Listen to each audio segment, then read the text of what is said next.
beautiful. You meet new cultures, taste new food, insult entire countries because the sun was too bright and the beach was too sandy. Tonight, you're getting 69 real tourist complaints, so entitled, so delusional, they make you wonder how humanity hasn't been kicked off the planet yet. Stay with me. By the end, you'll swear we don't deserve passports. 1. Imagine booking a dream beach vacation, picturing pristine shores and crystal clear water, only to arrive and file a formal complaint. What was the issue? The beach, apparently, was too sandy. Yes, someone actually complained that the primary component of a beach, the sand, was present in excessive quantities. It was getting in their shoes, on their towel, everywhere. You have to wonder what they were expecting. A meticulously carpeted coastline, perhaps? It's a level of detachment from reality that is almost impressive.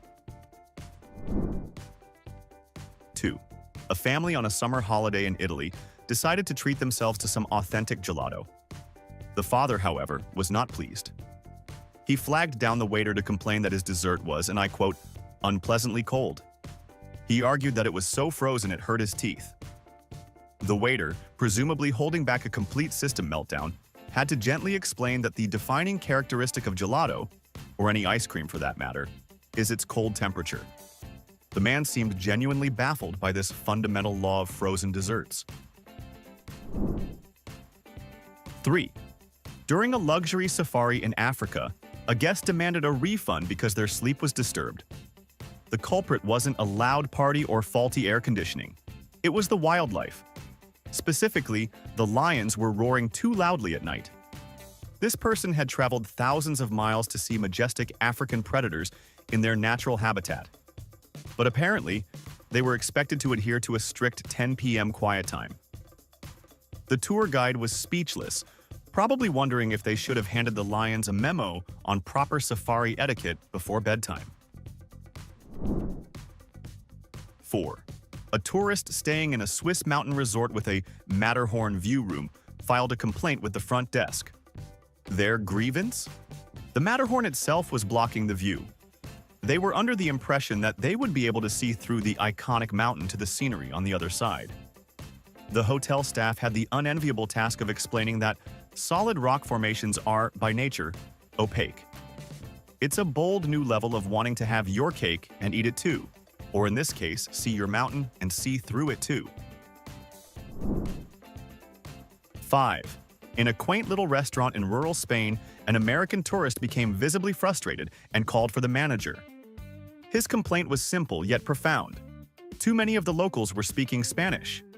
He found it rude and inconsiderate that the town's native population wasn't communicating in English for his convenience. He genuinely suggested the town should post signs indicating that English was not the primary language, as if he had accidentally wandered onto an improperly labeled movie set instead of, another country. 6.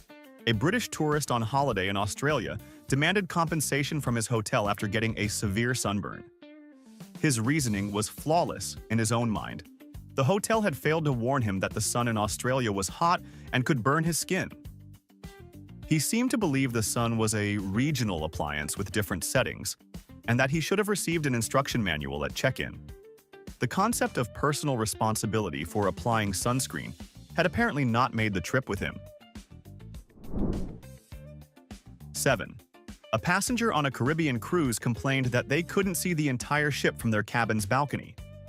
They were upset that their view didn't encompass the bow, stern, and the other side of the vessel simultaneously.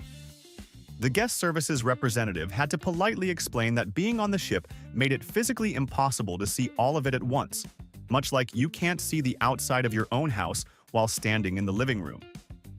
Some concepts are just a bridge too far, even on a cruise. 8. A tourist visiting the Dead Sea lodged a formal complaint because the water was too salty. They were apparently unaware of the one defining feature that gives the Dead Sea its name. They claimed the extreme salinity stung their eyes and tasted terrible, making it impossible to enjoy a proper swim. It's like going to a volcano and complaining about the lava being too hot. The tour operator probably just sighed and pointed at the giant sign that literally says, "The Dead Sea." 9. While touring the ancient Colosseum in Rome, a visitor asked the guide where the gift shop and air conditioning were located inside the main structure. Upon learning there were none, she complained that the facility was unfinished and poorly maintained. She couldn't grasp that she was standing in a nearly 2,000-year-old ruin, not a modern sports stadium. The guide had to explain that the Romans, for all their genius, hadn't quite perfected modern HVAC systems or the concept of selling branded gladiator helmets on site. 10. A couple flying into London's Heathrow Airport caused a scene at the airline's customer service desk. They were furious and demanded a new flight immediately. Their reason?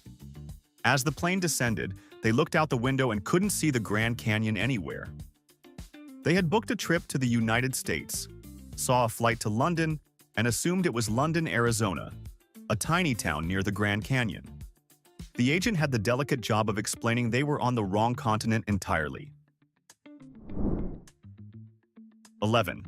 A man in Naples, the literal birthplace of pizza, stormed back to the pizzeria counter to complain that his margherita pizza was all wrong.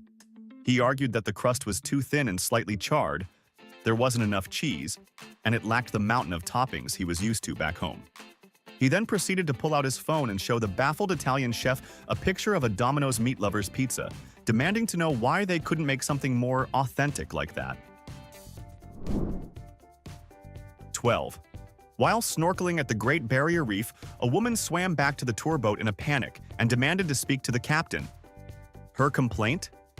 The fish were getting too close and occasionally touching her legs. She insisted it was a violation of her personal space and that the tour company should train the marine life to keep a respectful distance. She seemed genuinely to believe that the entire ocean ecosystem should have been briefed on social distancing rules before she got in the water. 13. After a guided tour of the Parthenon in Athens, a tourist lodged a complaint against their guide, not for being uninformed, but for providing too many boring facts. The visitor claimed the guide's detailed explanations of ancient Greek history, architecture, and mythology got in the way of them taking nice selfies. They suggested that future tours should be 90% photo opportunities and 10% light, fun facts at most, completely missing the entire point of having a knowledgeable guide in the first place. 14. A couple on a romantic trip to Venice was deeply disappointed with their gondola ride. They filed a formal complaint with the Gondoliers Guild, stating that the ride was unacceptably slow and the gondolier was breathing too heavily. They couldn't understand why the boat didn't have a motor to speed things up, suggesting it would be a huge improvement to the outdated experience. They basically wanted a speedboat ride, but with the aesthetic of a traditional Venetian gondola. 15. A tourist in a small Spanish town complained to their hotel manager that the entire town was poorly run.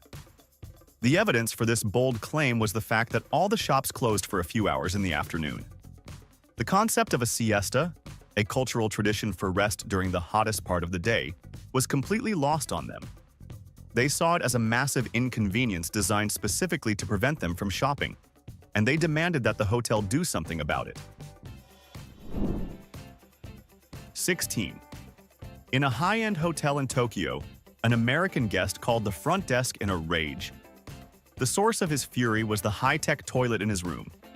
He complained it had way too many buttons, a heated seat that was unsettling, and that the bidet function had sprayed him unexpectedly. He demanded to be moved to a room with a normal dumb toilet because he didn't travel halfway around the world to be outsmarted by a piece of bathroom porcelain. 17. A family returned from a trip to a Costa Rican eco-lodge specializing in rainforest tours and immediately demanded a partial refund. Their reasoning was simple. It had rained during their visit. They felt the travel agency had engaged in false advertising by not explicitly stating in the brochure that a location literally named a rainforest might experience precipitation. The vacation, they claimed, was ruined by the wet conditions they were completely unprepared for. 18. A young woman visiting Paris had a full-blown meltdown near the Eiffel Tower. Her frantic complaint, made to a nearby police officer, was that other people were ruining her photo. She was furious that